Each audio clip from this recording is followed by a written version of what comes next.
En este programa trabajamos acompañando a niñas y niños que vivían en hogares que habían sido separados de sus familias de origen y también acompañando a estas familias. En la Corporación Casa del Cerro, que era un espacio que llevaba un tiempo trabajando sobre la problemática de niñas y niños que estaban internados en el sistema de protección. Cada uno y una de nosotras hace un relato de sí mismo. Contamos con una historia que contar. Y sí, en una institución pueden estar el abrigo de esas necesidades básicas, pero hay otros abrigos también. La posibilidad de hablar, de la posibilidad de la memoria, la posibilidad de la historia, es como otro tipo de abrigo.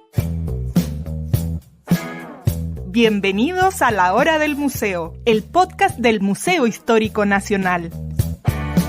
Identidad, cultura, patrimonio y más. Soy Rocío Muñoz y te invito a un encuentro diario con la historia y sus protagonistas.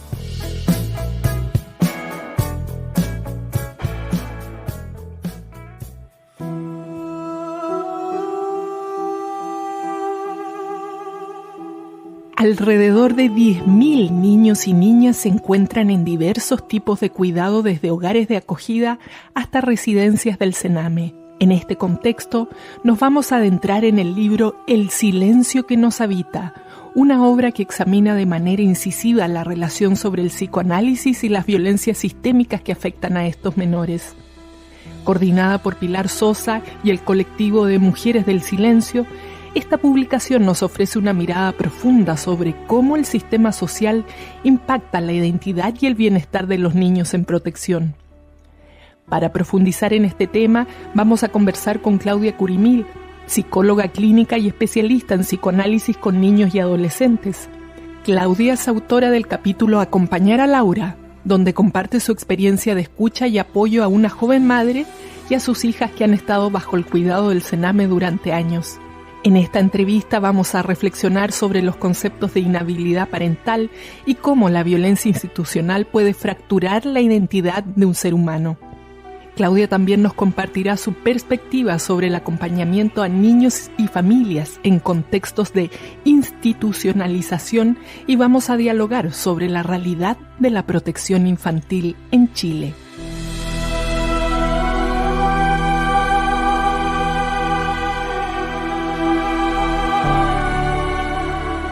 Bienvenida, Claudia, un gusto tenerte aquí. Gracias por aceptar esta invitación a este espacio del Museo Histórico Nacional.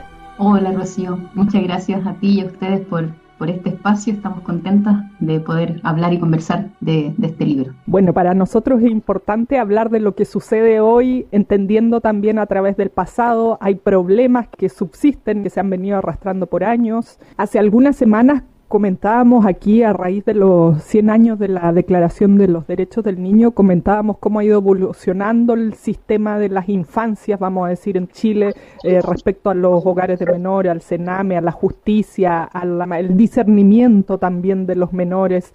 Así que todos estos temas queremos conversarlos hoy día contigo también. Tengo en mis manos el libro El silencio que nos habita. Quería que partiéramos conversando cómo es la historia de este libro, porque tiene una historia bastante particular. Sí, pues justamente para hacer una historia de este libro, quienes hicimos el trabajo de este libro, nos encontramos hace años en un programa llamado Programa de Acompañamiento y Revinculación Familiar en la Corporación Casa del Cerro, que era un espacio que llevaba un tiempo trabajando sobre la problemática de niñas y niños que estaban internados en el sistema de protección. En este programa trabajamos acompañando a niñas y niños que vivían en hogares que habían sido separados de sus familias de origen y también acompañando a estas familias, ¿sí? Pilar Sosa, que era una psicoanalista de amplia trayectoria, era una de las supervisoras clínicas de este espacio, de este programa. Y cuando el programa cerró, nosotras continuamos reuniéndonos con ella para pensar este trabajo y el impacto de las violencias sociales en el psiquismo, en el lazo social.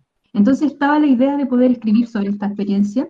Bueno, este programa se llevó a cabo entre el año 2012 y 2017, ¿ya? Después continuamos juntándonos y en el año 2020 Pilar murió, ¿sí? Entonces ahí se nos hizo imperativo hacer este registro y materializar este libro.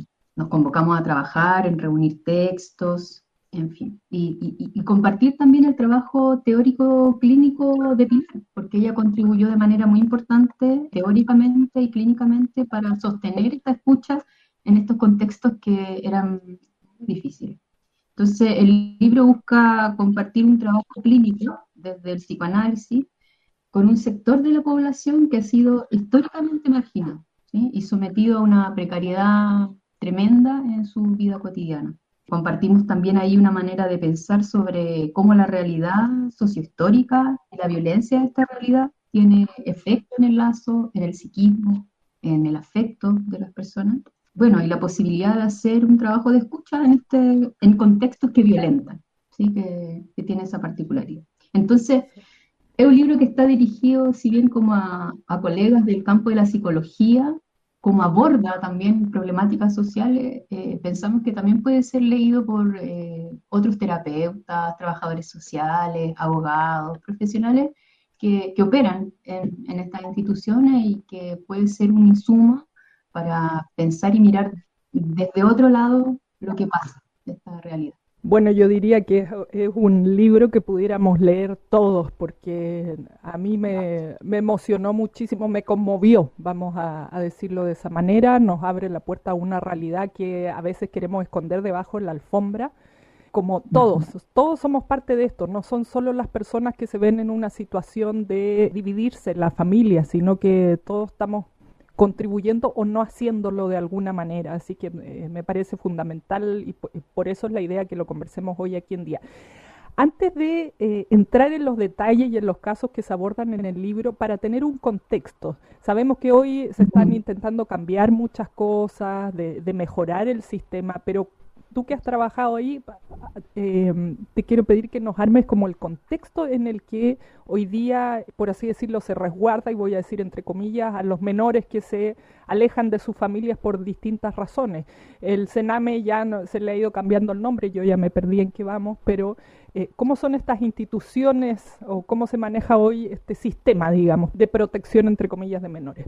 Bueno, o sea, bueno, el trabajo netamente ahí para mí fue entre esos años, ¿no? Ahora ha habido un cambio, ¿cierto? Desde un sistema, entiendo, porque no estoy muy al tanto de la actualidad, de cómo está funcionando el sistema de protección, pero sí que se ha intentado hacer un cambio para evitar que niños vayan a residencias, a instituciones y que puedan estar en familias de acogida. ¿Sí? Que puedan estar en una familia transitoriamente mientras se resuelve la situación de los niños y niñas. No pienso que haya cambiado mucho en términos institucionales. Lo que yo te puedo comentar de lo que nosotros trabajamos con otros colegas también, un equipo de psicólogos mayormente, es que, bueno, toda institución está orientada a una tarea o tiene una misión o un mito de origen, por decirlo de alguna manera. Pero también a veces termina haciendo otras cosas. En el mejor de los casos, una institución podría dar lugar a la palabra de quien está ahí, que si es un ambiente laboral que las personas puedan ser creativas en sus trabajos, o sea, que sea alguien en particular en ese espacio, ¿sí? Reconocido en eso. Pero las instituciones tienden a veces a allanar como estas particularidades, ¿no? Y como a veces trabajar como si estuvieran trabajando con objetos en serie, ¿sí? Y algo de eso nosotros pudimos notar, ser testigos de esto. Había una situación que fue clave, que es cuando los niños ingresan a las residencias, porque son separados, ¿cierto?, de su familia. Hay una dificultad de la institución para ingresar la historia previa de ese niño, ¿sí? O sea, estoy hablando de el dolor que puede implicar esa separación, la impotencia que puede implicar esa separación, porque si bien hay un ingreso por ciertas negligencias, situaciones de maltrato, habría que darle una vuelta y pensar más estas situaciones, ¿sí? Porque no siempre hay abandono, no siempre hay desinterés. A veces lo que ocurre aquí es que al no poder darle espacio a esa historia previa, esto se traduce en cosas concretas, como por ejemplo que los niños no puedan entrar con objetos queridos, por ejemplo. Como que tú sabes que un niño a veces tiene, qué sé yo, un osito que lo lleva para todas partes, ¿sí? Claro, Como que lo o ayuda, lo una acompaña, mantita. cualquier juguetito, algo. No ingresa la palabra de los padres, que encarna esa historia de origen de los niños. Se produce algo así como una práctica de borramiento, y eso es muy delicado, para cómo el niño o niña pueda elaborar este acontecimiento, ¿sí? Y para las familias también. Cuando el niño entra, lo que se produce es una fórmula que es muy compleja, que es este par de víctima-victimario. La víctima, el niño o niña, y los victimarios son los padres. Y el problema de esto es que no permite escuchar la historia que está en el fondo y detrás de todo lo que llevó a que ocurriera finalmente el acto que hace que un niño ingrese. Y hay una devaluación de estos padres. Por ejemplo, ayer, la otra vez, estaba leyendo una cosa que había escrito y me acordaba de ciertas situaciones que pasaban, que padres, madres, abuelas iban a visitar a sus hijos con mucha frecuencia en un inicio y luego dejaban esas visitas, ¿sí? Entonces uno ahí se pregunta, ¿qué es eso de desinterés? Puede haber, pero también no, también hay prácticas expulsivas, digamos, ¿no? Como devaluadoras. Cuando un niño entra a una institución, quienes tenían sus cuidados antes están muy exigidos, ¿sí? O sea, hay mucha exigencia que cumplir para poder tomar de nuevo el lugar de cuidador. Y estamos hablando de una población, como decía adelante, que vive en una precariedad muy crítica. Pilar Sosa traía las referencias de la historia social, donde hablaba que hay un sistema que genera pobreza social y somete, digamos, a cierto sector a vivir con esfuerzos que son desmedidos, que son inmensos, y que no todos tenemos la posibilidad de estar en condición de garantizar protección, de filtrar desamparo y de esto que es muy importante, de ofrecer un futuro. Para eso necesitamos soportes, ¿sí? Tremendo concepto, tremendo desafío, ¿eh? Esto de ofrecer un futuro, como que, no sé, atemoriza de alguna manera porque nos pone ahí como en duda todas nuestras capacidades.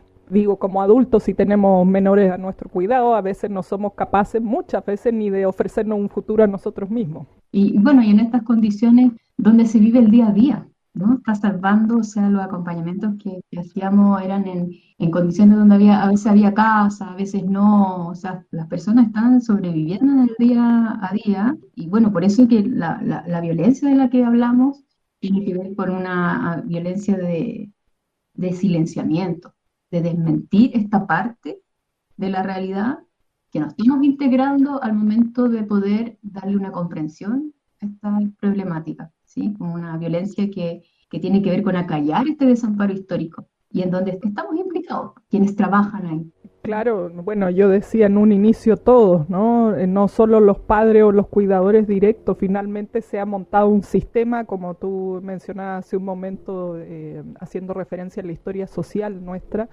en el que estas personas como que están como en una cadena perpetua porque nada ayuda a que puedan salir de ahí, a ofrecer este futuro que hablábamos. Ustedes mencionan el concepto de violencia institucionalizada o violencia desde las instituciones. Quería que ahondáramos en eso porque es como impensado. Uno se imagina que siempre es para mejor, que si los niños son apartados de sus cuidadores es para que tengan este futuro, estén mejor, tengan sus necesidades básicas cumplidas, pero ¿a qué costo, no? Entonces, eso quería preguntarte para ahondar más en este concepto de violencia en las instituciones. Yo creo que eso que tú dices es muy importante, como a qué costo o qué es lo que vamos a cuidar, ¿no? Porque en una institución, claro, como te decía antes, las instituciones tienen sus ideales por lo que se mueven, ¿no? Hay instituciones que ofrecen lugares donde la gente puede ser y puede realizarse, y otros donde simplemente no, donde simplemente se someten. Y sí, en una institución pueden estar las necesidades básicas resguardadas, ¿sí? Como el abrigo de esas necesidades básicas. Pero hay otros abrigos también. Y yo creo que la posibilidad de hablar, de la posibilidad de la memoria, la posibilidad de la historia, es como otro tipo de abrigo que, que todos necesitamos, ¿sí? Entonces, bueno, la violencia institucional tiene que ver con prácticas de silenciamiento. Yo creo que de eso es lo que estamos hablando, de no permitir dar lugar a estas historias previas, a la devaluación, como del linaje también, porque hay un niño que lleva un tiempo en un grupo, ¿no? En una historia que pertenece a algo. Y empieza a haber un juicio de evaluaciones, ¿no? A ese lugar, a sus referencias, que bueno, fueron en las que se constituyó hasta el momento y hizo su historia. Hay situaciones dolorosas, sí, pero la separación también es dolorosa. A veces, no sé, me acuerdo una mujer que había dejado a su niña a cargo de una vecina, tenía que ir a trabajar y la vecina por algún momento tuvo que salir, la niña queda sola y entró. Y eso significó que entraba a una institución y una vez entrando, la cosa se pone muy ruda para la familia, cuesta arriba, ¿no? Porque hay que empezar a demostrar una serie de pruebas, ¿sí? Como de habilidades, de cuidado.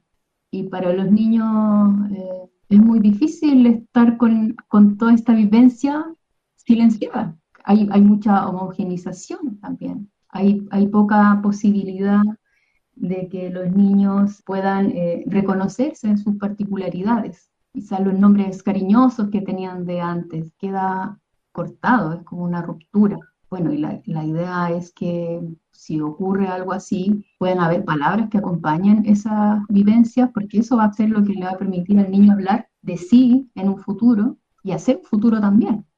Yo trabajé en hospitales y me tocó ver también situaciones en donde mujeres se les hacía insostenible poder tomar cargo de bebés que quedaban allí y bebés que se iban a una residencia de protección, pero habían gestos a veces de mujeres que escribían una carta a su bebé. ¿Sabes lo importante que es eso? Una carta que le escribían a su bebé y que la llevábamos para allá y la posibilidad de que esa carta pudiera quedar resguardada como algo que le pertenece a ese bebé, como un testimonio. Yo diría, no sé si hay abandonos cuando hay palabras que quedaron ahí para ofrecer algún relato, ¿no? De por qué no se Claro. pudo. Esas cartas desaparecían. Entonces, hay prácticas que violentan de esa manera. O sea, Totalmente. Bueno, yo aquí quería preguntarte desde la psicología, porque aquí generalmente en este programa hablamos de la actualidad o de la historia, pero colectiva. Pero aquí está la importancia de construir una historia personal, que a veces no consideramos que debe ser así. La importancia de construir nuestra historia, como tú decías, el que quede una carta, por ejemplo, ya no es tanto el abandono como que eras invisible, sino que la mamá se dio el tiempo de escribirlo y contarle algún detalle, alguna palabra de cariño o conectar con una historia, pertenecer a un clan. ¿Por qué es tan importante mantener eso lo más que se pueda, como tú decías, hasta tratar de llevar esta carta, aunque se hayan perdido en el camino? ¿Por qué es tan importante para nosotros los humanos tener esta historia personal, familiar? bueno, sí, pues cada uno y una de nosotras hace un relato de sí mismo. Contamos con una historia que contar, por decirlo así. Los pueblos tienen una historia que contar. El ser humano es un ser de relatos. Entonces, la historia tiene que ver con un tiempo que se vivió, que se perdió, que es pasado, y que se teje en palabras, por decirlo de alguna manera, y que permite hacer un relato que nos ayuda a construir una versión donde encontramos razón de ser para nuestro presente, para hablar de nosotros en el presente, pero, y esto es muy importante, para hacer pensable, yo diría, y deseable un eventual futuro. A veces cuando uno habla de historia o de memoria, o esto se da a veces en política, ¿no? Como que quieren quedarse en el pasado, hay que hablar del pasado. No, hablar de la historia tiene que ver con una preocupación por el futuro, con poder pensar un futuro y desear un futuro. Bueno, y la memoria de niños, de niñas y niños, se va escribiendo, se registra a dos voces, ¿no? Quien está a cargo de sus cuidados está a cargo también de ser testigo de sus experiencias, de sus vivencias, de nombrarlas, de decir lo que pasó. Hay un periodo en que olvidamos, un periodo de la infancia, ¿no? Y que los niños preguntan, bueno, ¿y dónde estaba yo? ¿Y dónde fui? ¿Quién? Y a alguien le toca responder por eso. Eso es una responsabilidad importante, responderle a un niño de su vivencia, de su historia. Y con eso el niño va construyendo sus versiones, ¿sí? Va historizando y va, bueno, y va también recibiendo ciertas orientaciones de lo que en su grupo se acepta, no se acepta, lo que es bueno, lo que es malo, lo que se desea, lo que no. Adquirimos lengua, transmisión de cómo se piensan las cosas. Y en paralelo vamos ingresando al espacio social, donde también hay un lugar que nos espera, por decirlo así. El espacio social, el conjunto social ofrece lugares. Y es importante que esos lugares sean lugares valorados, sean lugares dignos también.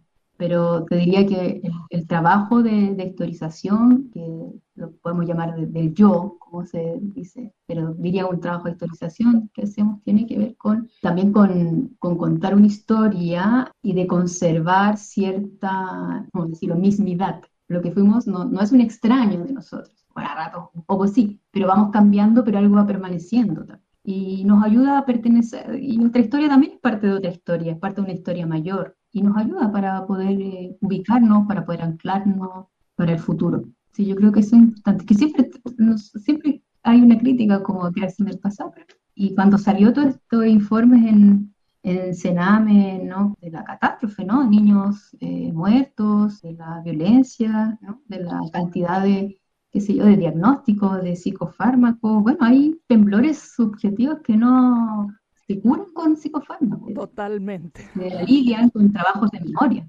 Exactamente, que aquí hemos sido tan buenos para, como yo decía, esconder debajo de la alfombra y hacer como, no, ya pasaron 10 años, ya pasaron 50 años, ya pasó lo que sea, hay que seguir adelante, hay que mirar hacia adelante, pero a veces no podemos hacer eso sin conocer de dónde venimos y ver lo que pasó antes, ¿no? El pasado.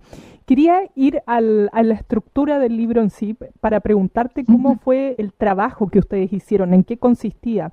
Como se lee en el subtítulo, escucha psicoanalítica o el psicoanálisis, a veces lo tenemos muy asociado a algo como de élite o una consulta que es muy cara, o un profesional que nos va a escuchar pero que ha estudiado mucho o qué sé yo, algo más elevado y no una terapia muy accesible. Entonces quería preguntarte cómo fue esta escucha o este acompañamiento que ustedes tuvieron y que nos contara si fue con niños, con los cuidadores, con quiénes. Sí, bueno, esta intervención era una intervención que estaba orientada desde el psicoanálisis, ¿sí? Quienes trabajábamos en este programa, que estaba en el marco de esta Corporación Casa del Cerro, tenía una orientación psicoanalítica. Quienes estábamos ahí trabajábamos desde allí. El acompañamiento sí, fue con niñas y niños que estaban en la residencia viviendo, y también fue con sus familias, padres, madres, abuelas, yo diría principalmente madres y abuelas, porque hay algo del género y el cuidado que nos atraviesa. Y el libro, bueno, cuando el programa, decía adelante, cuando el programa cerró, nosotras, Evelyn, Romina, Magdalena y Pilar, nos seguimos reuniendo para pensar este trabajo, sobre todo pensar también el propio lugar de quien escucha. Pilar decía, hay ruidos de la realidad que es necesario escuchar. La realidad a veces se vuelve un ruido, la realidad social cuando se escucha. Y es necesario incluirla en se escucha. Pero también los propios ruidos, ¿sí? Bajarle un poquito el volumen, a veces a cierto control, ciertas sobreidentificaciones, ciertos autoritarismos propios, ¿no?, ciertas ansiedades propias, que es necesario bajarle un poquito el volumen para poder escuchar a quien está del otro lado, ¿sí? Que efectivamente hacer un lugar para que esa persona sea alguien. Y el libro, cuando terminó el programa, nosotros nos seguimos juntando, estaba la idea de hacer el registro, pero por un montón de factores no llegábamos a eso, y cuando Pilar muere, hay algo que se nos vuelve muy necesario entonces, decir, bueno, ahora tenemos que hacer este libro. Hay mucho material, Pilar había escrito mucho sobre este trabajo clínico, entonces nos dedicamos a buscar, a recopilar sus textos. Decidimos que, bueno, también habían casos que cada una de nosotras había trabajado con ella, que ella había supervisado clínicamente. Esto quiere decir que era alguien que colaboraba, que escuchaba el trabajo y daba algunas orientaciones. Y también tomaba las características de un homenaje también. Y decidimos también hacer un tercer apartado en donde invitar a colegas de ella que escribieran algún texto en relación a la clínica, a la historia, a la violencia, y así se fue armando. Ahora, fue un trabajo muy arduo, porque fuimos leyendo en conjunto, cada uno de los textos, deteniéndonos, habían a veces no sé, frases, nociones que estaban un poquito medias enrevesadas. Entonces teníamos que pensar cómo traducir un poquito, cómo editar, y ese trabajo fue harto. Estuvimos 4 años en esta labor de hacer el libro. El título también fue en conjunto, trabajamos mucho juntas en esto. Bueno, se nota ese gran trabajo en equipo. Quería ver si podíamos conversar un poco del texto que tú escribes, la experiencia, acompañar a Laura. Hay muchas cosas aquí, como yo decía, me conmovieron mucho, me marcaron, me sacaron de esta burbuja donde yo vivo y me imagino muchos. Tiene que ver con los manejos del tiempo, con esto que tú dices, que los cuidadores se ven sometidos a una serie de exigencias más allá de lo que a lo mejor muchos padres no podemos cumplir, pero por una u otra razón ellos se ven expuestos a estas exigencias. Entonces, más que nada para que nos contaras, que creo que no lo hemos mencionado aquí, que estos encuentros se dan o se dieron donde tenían posibilidad de ser, en este caso en una plaza, por ejemplo. No es una consulta donde no hay alguien en el diván, digamos, como se piensa el psicoanálisis. Entonces, si nos puedes compartir un poco de esta experiencia. Sí, tú tienes, lo dices muy, muy claramente, cuando se daban en los lugares de posibilidad de ser. Sí, lo del psicoanálisis lo hemos conversado también, ¿no? Porque este psicoanálisis asociado, porque uno puede decir un psicoanálisis que está por fuera del diván, ¿no? Que hay psicoanálisis en dispositivo, con cierto encuadre, me refiero con ciertos acuerdos, pero diría que hay un librito que se llama La palabra analítica, de Blanchot, que me acuerdo que decía como que para el encuentro analítico se necesita más bien tomar una posición, y que en cualquier lugar, tomando una posición, resguardando ciertas condiciones, se puede escuchar a alguien de esta manera. Me parece que este trabajo clínico tiene que ver con generar las condiciones. Cuando Freud monta este dispositivo, me parece que es un dispositivo que se monta, y él mismo decía, bueno, esto a mí me resulta, verán ustedes lo que les resulta a ustedes. Al momento de levantar un dispositivo, no solo son decisiones técnicas, son decisiones políticas también, de qué es lo que dónde vas a ofertar, qué vas a escuchar. Claro, con los niños y niñas el trabajo era en las residencias, ahí porque ellos estaban ahí. Con las familias no era posible que fuera en la residencia, porque hay mucha mirada, es el lugar de la evaluación. Entonces, un poco por ahí surge ofertar un espacio de escucha, de acompañamiento, y que las personas eligieran el lugar donde querían o donde podían hablar. Y esto era así, en la casa, a veces en la casa no podían, en el trabajo, a veces no había trabajo, en la plaza, que era un lugar más de tránsito, calle, bueno, en fin, los lugares eran diversos, pero eso era súper importante porque daba cuenta de una elección, o sea, ya había algo que se daba lugar y que se autorizaba de alguna manera. Y se trataba de construir un espacio también de confianza,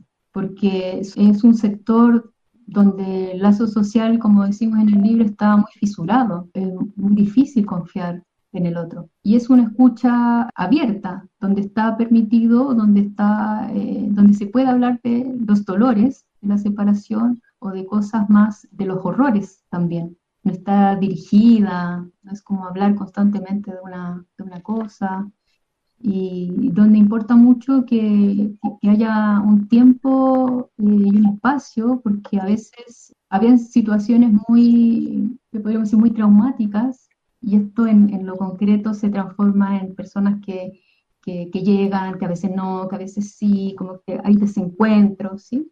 Entonces es necesario tener el tiempo para esperar también. Sí, o sea, muchas veces pasó que estábamos en la plaza esperando y no llegaba, ¿no? Volver al mismo lugar, esperar, no llegaba, volver al mismo lugar, esperar y llegaba.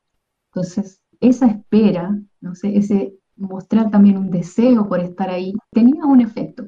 Acompañar tiene que ver con esperar también, con ir al ritmar también. Me llega mucho eso que dices, con el esperar, la paciencia, acompañar. Hoy día que vivimos tan rápido y que queremos todo inmediato y todo tan individual de alguna manera. No estamos para esperar a nadie, y la gente lo dice así. Si hay que esperar, entonces no. Queremos la gratificación inmediata, etcétera. Bueno, todas las relaciones son tan rápidas también, que van cambiando. El libro en sí, a mí, ahora que lo mencionas, me dio la sensación que, claro, está escrito a ese ritmo, al ritmo del acompañamiento, de la paciencia, del cariño. Justamente lo contrario que estamos hablando, que ofrecen hoy día las instituciones, esto como tan despersonalizado, que todos son un número más, que no se considera la historia personal, en fin, tantas cosas, ¿no?, que pudiéramos aquí pasarnos horas conversando. No nos queda tanto tiempo. Este proyecto, como tú decías, bueno, terminó, después ustedes se juntaron a hacer el libro para mostrar todo este escenario que ustedes pudieron ver. Era una práctica desde el ámbito privado, desde el ámbito de la ayuda. Hoy día yo no sé si estas familias, estos niños pueden acceder a alguna terapia, alguna ayuda de salud mental, me parece que no lo sé, pero en el fondo aquí lo dejo como abierto, ¿no? Desde tu perspectiva, ¿cómo podríamos ir mejorando todo esto? O sea, sé que son personas con muchas necesidades, pero yo creo que la número uno es la salud mental. ¿Cómo lo ves tú? ¿Cómo, después de esta experiencia, cómo crees que debieran ser las cosas? Es que eso yo creo que toca varios registros, po. Yo creo que este libro da insumos, por una parte, para leer de otra manera estas problemáticas, para leer la violencia que está en juego en estas realidades, para leer ciertos efectos de silenciamiento de historias. Y por eso decía, bueno, puede ser leído, claro, tú decías por todo y por quienes trabajen también ahí, a ver si da otra mirada que puede quizás como colaborar en tomar ciertas posiciones, cómo aliviar el pasar la vida de niñas y niños que están en esta situación. O bueno, como las investigaciones, yo creo que la investigación social es muy importante, pero la pregunta es, bueno, ¿cómo lo toma la política, el trabajo que se hace, y cómo se invierte, cómo se ponen las lucas, ¿no?, para poder hacer un trabajo más vital que permita reconocer a las personas, a sus historias? Hay cosas muy arraigadas en nuestra sociedad, muchas miradas muy arraigadas, prácticas muy arraigadas, políticas que han sido muy segregativas. Yo creo que el problema es grande. Para nosotros, desde nuestro oficio, nos toca simplemente o complejamente trabajar y juntarnos a pensar, a conversar sobre estas experiencias, registrar, compartir, también tiene que ver como sumarse a las conversaciones país de alguna manera. Eso porque nuestro trabajo es tan pequeño que trabajamos como en escuchar a otros. Pero creo que hay que mirar más nuestro tejido social, de cómo ha venido siendo, cómo está siendo, para que podamos pensar cómo queremos que sea. Totalmente, ¿ah? ¿Cómo queremos que sea? No solo, como tú decías, como trabajar para evitar esas cifras horrorosas que veíamos hace algunos años de niños muertos, de accidentes que ocurren adentro, maltrato, abusos, etcétera. Eso ya es el mínimo de supervivencia, sino que estamos hablando de cosas que, bueno, requerirán también un arduo trabajo y serán a largo plazo, pero no por eso hay que dejar de hacerlas. Por supuesto, el libro que hemos estado compartiendo hoy, El silencio que nos habita, es, yo creo, un tremendo material que ojalá llegue a manos de todas esas personas, como tú decías, Claudia, que puedan conocer. A veces quienes están a cargo no están así de cerca como estuvieron ustedes con los involucrados. Para terminar, cuéntanos en qué estás hoy día. ¿Sigues trabajando en este ámbito? ¿Sigues trabajando con personas, instituciones? ¿Estás en la práctica privada? ¿Estás a lo mejor planeando otro libro? ¿En qué estás hoy? ¿Cómo se ve este futuro que hemos conversado? Actualmente estoy trabajando solo en la consulta.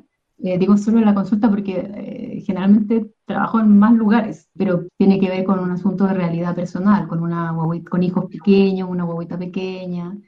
Entonces, bueno, espero que en un tiempo más pueda retomar cierta práctica afuera, digamos, no sé dónde. A veces pienso mucho, trabajé harto tiempo, un rato en hospitales, me gustaría mucho volver ahí también. Me interesa poder estar en territorio, como en espacios como donde queman las papas, como se dice. Pero eso, y con las chiquillas estamos, sí, juntándonos, tratando de pensar cómo difundir el libro, generar encuentros, conversatorios, no solo en lugares institucionales, sino que también cómo llegar a lo mejor a espacios territoriales, con gente que se interese, con vecinos que quieran conversar, con otros centros de salud, a lo mejor más informales también. En eso estamos. Buenísimo, entonces totalmente recomendado. Bueno, Claudia, no sé si tienen redes sociales o cómo las ubican. El Instagram es El Silencio que nos habita. Ese es el Instagram de este libro que pueden seguir porque vamos a ir subiendo algunas, a veces fragmentos, notas, ¿sí? Reseñas que se han hecho del libro. Ahí entonces para buscarle, bueno, pueden buscar el libro El silencio que nos habita, escucha psicoanalítica donde resiste el humano. Claudia Curimil, que nos acompaña hoy, es una de sus autoras y editoras dentro de este grupo de mujeres que estuvieron trabajando, como ya nos contaba, esta historia, ¿no? Con familias que han sido separadas por diversas razones y los niños que van a las casas de protección. Claudia, muchísimas gracias por haber conversado con nosotros aquí en el programa. Muchas gracias a ti, Rocío. Fue una muy grata conversación. Esto fue La Hora del Museo, un encuentro cotidiano con nuestra historia, el podcast del Museo Histórico Nacional.